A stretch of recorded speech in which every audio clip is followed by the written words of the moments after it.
Kalau Anda tobat, saya doakan, saya bermohon pada Allah, semoga yang bertanya ini kalau benar-benar dia bertobat, dan semua yang bermaksiat bertobat, saya bermohon pada Allah semoga dimuliakan dengan surga saat kembali.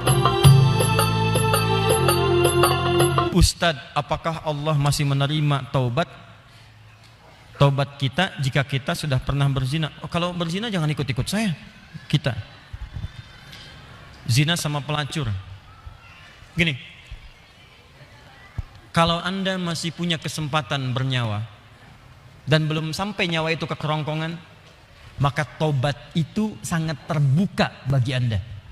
Kecuali kalau nyawa sudah sampai ke kerongkongan, segera kembali. Bahkan ada ayat yang khusus diturunkan untuk pertanyaan Anda ini. Ayatnya ayat ke-53, surahnya surah ke-39.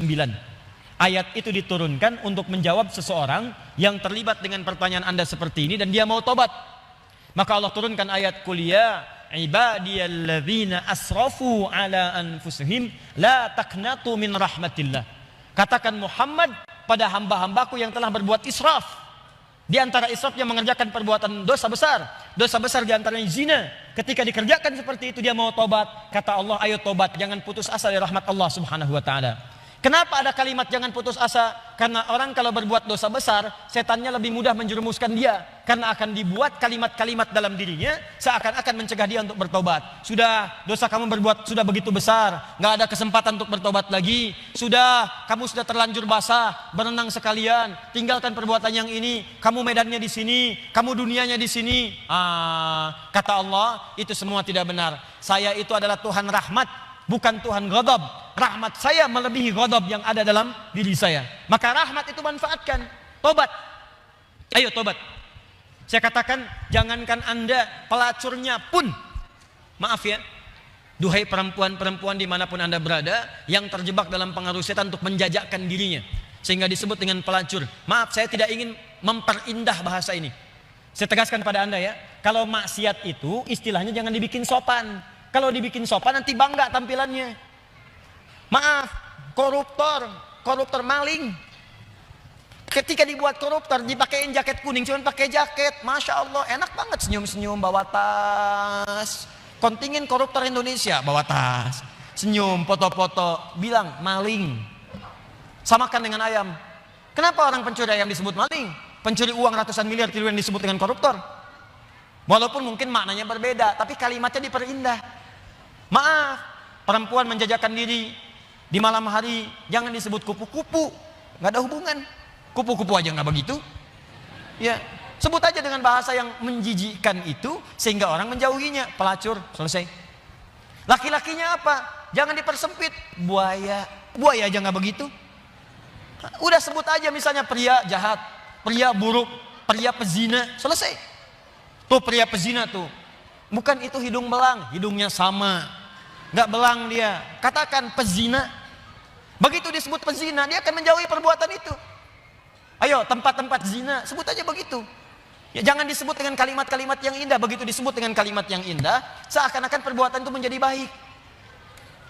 Teruskan. Pernah dengar tentang hadis ini? Seorang pelacur memberikan air, minuman kepada seekor anjing. Ketika diberikan itu tiba-tiba keluar firman-Nya dengan segala keikhlasannya dia masuk ke dalam surga. Pernah dengar hadis itu? Jangan salah baca. Kalau salah baca nanti, jadi pelacur aja bisa masuk surga. Cukup cari anjing aja, anjing kasih minum surga. Kalau seperti itu enak banget.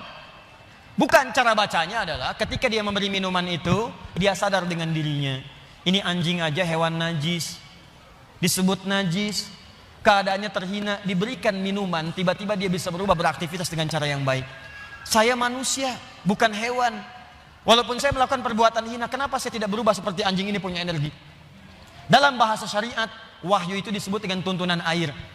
Allah menurunkan air dari langit, membuat tanaman yang kering, tanah yang kering menjadi gembur kembali. Allah menurunkan wahyu-wahyu dari langit, ajaran-ajaran, membuat hati yang kering menjadi subur kembali untuk melakukan perbuatan-perbuatan baik. Sadar dia dengan perbuatan itu, bertobat dirinya. Tobat itu yang menggugurkan dosanya, berubah jadi beramal soleh. Amal solehnya yang menjadikan dia terjamin surga di sisi Allah Subhanahu wa taala. Pelacur tobat masuk surga, pembunuh 100 orang tobat masuk surga. Maka saya ajak orang yang pernah berbuat perbuatan semacam ini, ayo tobat. Ada kesempatan. Dan jangan ditampakkan. Maksiat yang tampak hanya mengundang bencana. Ini sekarang ini sudah banyak nih. Saya perhatikan orang bangga berbuat maksiat. Awas hati-hati. Homoseksual, lesbian, LGBT, macam-macam sudah bangga bikin kontes, bikin macam-macam, ngundang musibah tuh. Ngundang musibah. Dan kita doakan, kita ajak mereka dakwahi dengan lembut supaya meninggalkan perbuatan-perbuatannya. Doakan Pak. Dalam malam kesempatan hari doa, istighfar. Karena istighfar itu diantaranya bisa menahan murka Allah Subhanahu wa taala. Wa ma kana Allahu liyu'adzibahum wa anta fihim. Muhammad, sepanjang kamu hidup mereka tidak akan pernah saya azab. Kalimatnya fiil. Tapi ketika nabinya meninggal, wa ma kana Allahu mu'adzibahum wa hum yastaghfirun. Kenapa yang pertama kata kerja, yang kedua kata benda?